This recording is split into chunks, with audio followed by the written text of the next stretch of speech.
नमस्कार दोस्तों, स्वागत है कि मेरे चैनल में। दोस्तों आपको बताना चाहता हूं कि अभी आप जब प्लॉट की टैली करते हो, कई लोगों को प्लॉट को टैली करना नहीं आता है। बहुत सारे गज के बाद, क्योंकि प्लॉट अगर गज में होता है या स्क्वायर फीट में होता है, तो आपको सबसे मेन चीज़ वो है, कुछ आपको कैलकुलेशन की नॉलेज की ज़रूरत पड़ेगी। तो सबसे पहले अगर स्क्वायर फीट की बात करें, तो स्क्वायर फीट की बात करें तो अगर हम गज की बात करें यहाँ पर या स्क्वायर की भी बात करें, कहीं पर स्क्वायर फीट में हम मेजरमेंट करते हैं। और स्क्वायर फीट की बात करें तो स्क्वायर फीट का मतलब होता है कि एक स्क्वायर फीट पूछे बोलेंगे तो एक फीट, एक फीट, एक फीट, एक फीट, समझिए, एक फीट, एक फीट, एक फीट, एक स्क्वायर फीट हो गया ये। ठीक है, एक स्क्वायर फीट बात करें इसी तरह से।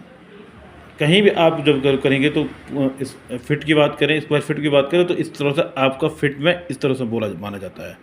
अब दूसरी बात करते हैं, अगर हम थोड़ा सा इसके आगे चल के वो कहा कि गज में हमको टैली करना है, तो देखो दोस्तों, गज में टैली करने के लिए ये हम बताएंगे एक गज में कितना हो। तो गज में स्क्वायर फीट समझने से पहले सबसे पहले गज किस तरह से टैली होता है तो देख लीजिए। गज में टैली करने के लिए होता है एक स्क्वायर बॉक्स है जो होता है 3-3 फीट का होता है। 3 फीट, ये 3 फीट, 3 फीट, 3 फीट, 3 फीट, जिसके चारों भुजाएं 3-3 फीट की होती है। तो ये मान लीजिए इस तरह से इसको एक गज बोला जाता है। और एक गज होता है आपका 9 स्क्वायर फीट का। ये 9 स्क्वायर फीट कहाँ से आया? यहाँ से आया। ठीक है, ये 9 स्क्वायर फीट यहाँ से यहाँ आया। तो अब हम कहेंगे कि एक गज कितने का? 9 स्क्वायर फीट एरिया का होता है। अब कभी पर हम बोलते हैं कि भाई हमें कितना गज चाहिए? 100 गज चाहिए। अब हम 100 गज चाहिए, तो हमने बोला भाई जी हमें 100 गज ज़मीन दे दियो। तो 100 गज ज़मीन को अगर आपको पता नहीं कि स्क्वायर फीट कितना हो जाए, तो सीधे क्या करना आपने? 100 × 9 इक्वल टू हो जाएगा आपका कितना? 900 स्क्वायर फीट। अगर गज समझ लीजिए क्या करना आपने, अगर 100 गज ले रहे हैं तो गज को स्क्वायर फीट बनाने के लिए क्या करना होगा? 9 से इसको इंटू कर लेंगे। जब ये गुणा कर लोगे इसे 9 से, तो आपका क्या होगा? 900 स्क्वायर फीट एरिया आएगा। 900 स्क्वायर फीट एरिया का आपका होगा 100 गज हो गया। ठीक है, अगर यही कंडीशन आपको ये करनी है कि आपको लगाया कि आप बोले भाई 900 स्क्वायर फीट एरिया कितना होता है गज में, इसको कन्वर्ट करने के, तो गज में कन्वर्ट करने के लिए इसको करते हैं 900 डिवाइड बाई 9 इक्वल टू जो आएगा सीधे आपका गज आएगा। तो ये क्या है? 100 गज आ जाएगा। तो ये मेथड बहुत इंपॉर्टेंट होता है इसी प्लॉट को टैली करने के लिए। कितनी भी बड़ी आप हमको तो 100 गज करेंगे, 200 गज करेंगे, 200 गज, अब बोलोगे लोगों को गज गज हो रहा है, लेकिन गज तक तो हम पहुंच गए हैं।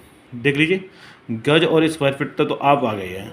ये दोनों पॉइंटेड है छोटे से बेस के लिए, स्केल के लिए। लेकिन क्या होता है, कभी भी जो कैलकुलेशन होती है, रेस्टी होती है, ये जो कैलकुलेशन होती है ये होती है स्क्वायर मीटर में।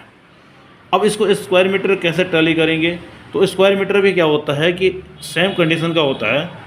एक स्क्वायर, अब स्क्वायर मीटर की टैली करेंगे तो स्क्वायर मीटर की टैली करने के लिए स्क्वायर मीटर आपका हो गया। अब स्क्वायर मीटर भी सेम टू सेम ऐसे हो गया, एक स्क्वायर मीटर ये स्क्वायर में हो गया है। ठीक है, लेकिन बेसिकली यह है कि हमने एक फॉर्मूला बना रखा है कि अगर हम एक स्क्वायर मीटर को कैलकुलेशन करते हैं तो आता हमारा 10.764 स्क्वायर मीटर।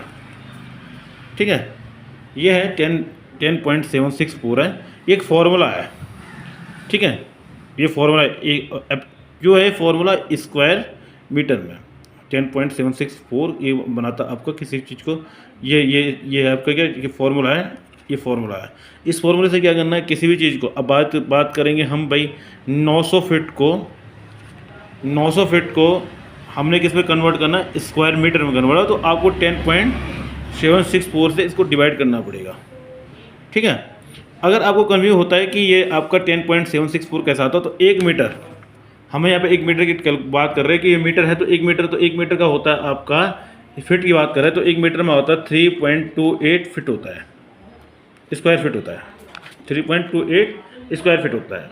तो आपका क्या होता है कि इसकी कंडीशन निकालने की बात करेंगे कि 3.28 इंटू 3.228 स्क्वायर में। अब एक स्क्वायर है तो ये स्क्वायर का कैलकुलेशन है, तो ये हो जाएगा 10.764 स्क्वायर फीट। ये इस तरह से आएगा। अब ये 10.764 क्या करेगा? हमारे स्क्वायर फीट को स्क्वायर मीटर में कन्वर्ट करता है। कैसे? अभी जब हमने 900 की बात की थी, 900 स्क्वायर फीट की बात की थी, तो डिवाइड हो गया 10.764। तो जो आएगा, जो हमारे कैलकुलेशन करके आएगा, तो इसमें जो आएगा तो हमारा जो भी कैलकुलेशन आएगी स्क्वायर मीटर में आपकी कैलकुलेशन आएगी। अगर भाई जो किसी को कन्फ्यूजन लगता है तो नहीं समझ में आता, तो मैंने बता दिया है कि स्क्वायर मीटर को स्क्वायर फीट को स्क्वायर मीटर कैसे बनाया जाता है, तो मैंने बता दिया है कि 10.76 स्क्वायर फीट ये एक मेथड बना हुआ है, जो क्या करता है कि इस मेथड के अकॉर्डिंग क्या होता है, ये कहाँ से आया आपका 1 मीटर का। तो मीटर की बात करें, स्क्वायर मीटर की बात करें तो एक मीटर की बात करेंगे तो ये आता है 3.28 इंटू 3.28 इक्वल 10.764 होगा, ठीक है। ये मेथड होता है कैलकुलेशन करने के लिए। और अगर मीटर को कन्वर्ट करेंगे, क्या हम बोलेंगे 10 मीटर को कन्वर्ट करेंगे तो हमारे क्या करना है, इंटू करेंगे इस तरह से, तो ये इंटू करेंगे 10.764। तो ये कैलकुलेशन बहुत ईजी है, अगर नहीं आएगा समझ तो बहुत बार आप पूछ लिए, लेकिन बेसिकली मैंने आपको बता दिया। सबसे पहले गज को, एक गज में 9 स्क्वायर फीट एरिया होता है। और अगर हम करेंगे कि मीटर की बात करें तो 1 मीटर इंटू इक्वल टू होता है 10.764 स्क्वायर फीट होता है, ठीक है। ये कन्वर्ट करने के लिए है, आपको कन्फ्यूजन नहीं होता तो कन्वर्ट करने के लिए, मीटर को फीट में कन्वर्ट करने, फीट को मीटर में कन्वर्ट करने के लिए ये थ्योरम है बेसिकली। अगर किसी को कन्फ्यूजन होता तो इसलिए बेसिकली आप समझ लीजिए, ठीक है। धन्यवाद दोस्तों।